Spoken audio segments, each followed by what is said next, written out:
The road stretched endlessly ahead, disappearing into the dense woods that surrounded us. My family and I were embarking on what was supposed to be a thrilling vacation, a road trip in our hired camper van through the heart of the mysterious Blackwood Forest. Little did we know that this adventure would soon take a dark and unsettling turn. The first few days were filled with excitement. We explored quaint little towns, hiked through lush green trails, and roasted marshmallows under the starlit sky. As we delved deeper into the forest, the air became thick with an eerie stillness. The trees seemed to surround us like a cocoon. It was on the fourth night that things started to take a more scary turn.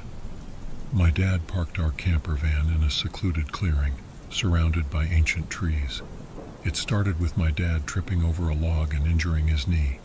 My mom got the emergency kit to patch him up, after which he built the campfire. The shadows cast by the flickering campfire created grotesque shapes that played tricks on my mind, and for some reason I just didn't feel safe here. My sister, who was 8 at the time, wanted to explore, and me, being the big brother at 14 years old, said I would walk with her. As we went further into the forest, a bone-chilling fog started to creep in, shrouding the forest in an impenetrable veil. Strange sounds echoed all around us. We heard whispers that were carried by the wind and footsteps that didn't match the rhythm of our own. Unease settled as we decided to rather hurry back to the camper van. The mist had thickened, creating a disorienting maze. Panic set in as we struggled to find our way back. I could see my sister was getting really scared, so I tried to reassure her that the sounds we heard were just normal forest sounds. Finally, we stumbled on the clearing where our camper van waited. Relief washed over me as we approached, but that relief was short-lived. As we neared the van, shadows flickered in the fog, unnatural movements catching our attention. The mist seemed to conceal mysterious figures lurking around the vehicle. Fear gripped me as I realized the shadows weren't simply tricks of the mist. There were strangers attempting to find a way into our camper van. Their faces remained obscured, hidden behind the murky haze. We hesitated, hidden in the shadows, as I told my sister to be quiet and to stay hidden in the bushes while I went closer. Creeping closer to the van, I saw their silhouettes pressing against the windows, their faces obscured by the fog. Panic surged as I tried to decide what to do. I could hear music coming from inside the camper van, so I knew my mom and dad weren't aware of anyone outside. I counted about 4 figures, but was unsure if there were others lurking nearby. I had to do something, but I was shaking so much my feet could barely carry me. I suddenly felt a hand grab my hand and nearly jumped out of my skin. It was my sister, who, as usual, didn't listen to me. In that same moment, we could see the 4 figures move to the back of the van just as my dad opened the door to come out and call for us. I wanted to shout to him to get inside and lock the door, but it was too late. They jumped him. I put my hand over my sister's mouth to stop the scream from coming out. "Shh, don't make a sound." I could hear her soft whimper, but she kept quiet. Slowly, I led her back towards the trees so I could try come up with a plan. I could hear my dad pleading as they dragged him back inside. "Take whatever you want and leave. We won't tell anyone." To which one of the men replied, "What if it's your wife we want?" At that moment, I knew I had to do something, and quick.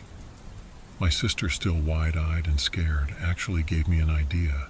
When in her innocence she whispered, "Why don't we just burn them in the fire?" Yes, the emergency kit. There was a smoke flare in it. I managed to sneak up to where my mom had left the emergency kit and grabbed it. I snuck up to one of the open windows, my sister following closely behind me.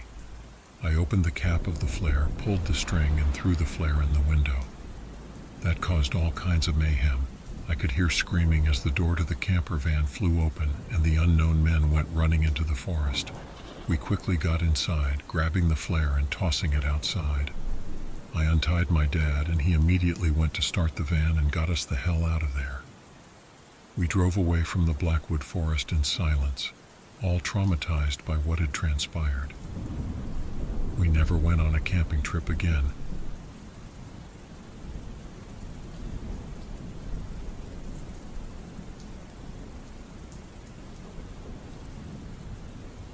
Me and Emily had been dating for just over 3 years.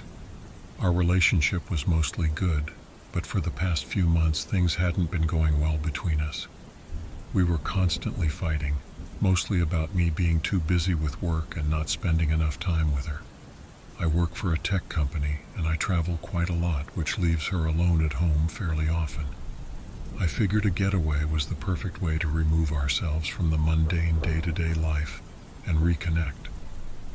We were going to have a perfect getaway. I had booked a secluded cabin surrounded by mountains. We were both looking forward to the trip, and the place looked perfect from the pictures. We arrived late afternoon, and it was perfect.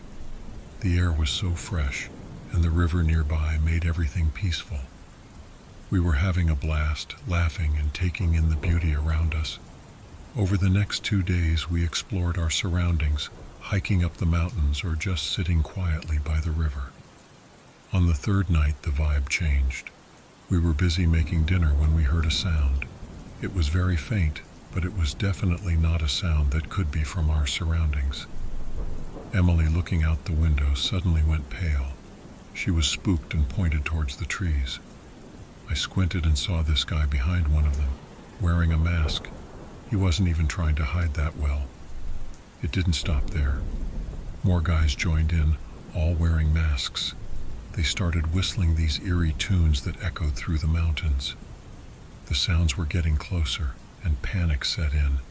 Emily grabbing my arm, her eyes wide with fear. What are we going to do? I knew we had to do something. I counted about 5 guys, and they weren't there to make friends. There was no way I could fight them off, and I knew we wouldn't make it to the car. So I grabbed her hand and we dashed out of the back of the cabin. The whistling kept following us like a haunting melody. The guys in masks were chasing us. We ran through the woods, branches scratching at us, and I could still hear their footsteps behind us, the whistling getting louder with every step. The chase was intense. Our hearts pounded as we sprinted, breathless and scared. The masked men were relentless. Everywhere I looked, I could see their shadows in the dark. We reached the river and without hesitation plunged in, hoping the water would keep us safe. It was freezing, but we didn't stop. The current carried us downstream, away from those guys. Looking back, I saw them hesitating at the riverbank. We swam for what felt like hours, desperate to put as much distance between us and them as possible. Finally, we reached a little village. We were exhausted, but we had to tell someone what happened. The villagers were shocked and called the authorities. They searched the area, but the masked men were never found. We went back to the cabin with the authorities to get our belongings, but the cabin had been ransacked. All our belongings were gone, including the car. We managed to get a lift back home, thinking the nightmare was over, but it wasn't. On entering our apartment, we saw immediately that we had been robbed. My set of keys had been in my car, and they had obviously seen my address on some paperwork I had in the car. Our perfect vacation had turned into a nightmare. We changed the locks, but still didn't feel safe in our own home. We moved out a week later. Despite what we went through, or maybe because of it, Emily and I are closer than ever. I left my job to join a company that didn't require me to travel anymore. And even though the cabin in the mountains went from a dream vacation to a nightmare, it was an experience we would never forget.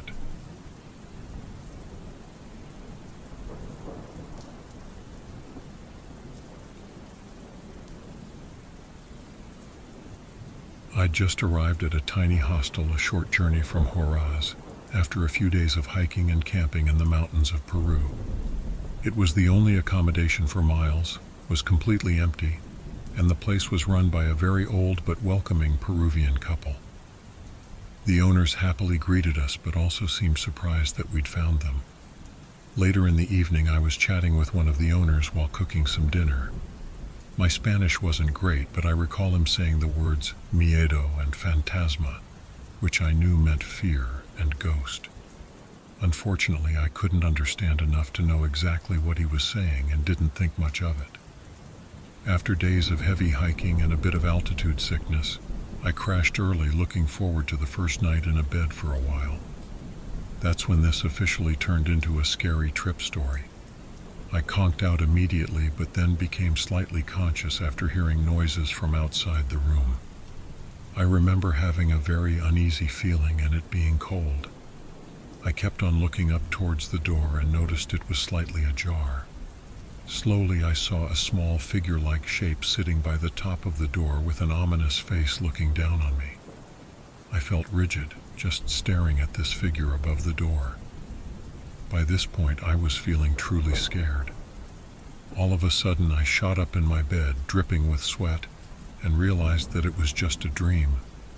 I felt a strange feeling of half-awake relief, and then looked back up towards the door to see this dark figure was still perched up there looking at me. The feeling of panic that followed was indescribable. I completely froze in terror for what seemed like ages, just staring at this figure. I then woke up again, just like I had, but with much more sensation and a gasp of breath. The first time waking up was part of the dream. I'd never experienced anything similar before, or again after that night. I spent the rest of the night too damn terrified to fall asleep and trying my hardest not to look at the door. The next morning I spoke to the other owner, who spoke clearer English, and he told me that people had said the room was haunted by a ghost. I struggled to sleep in hostels for a long time afterwards.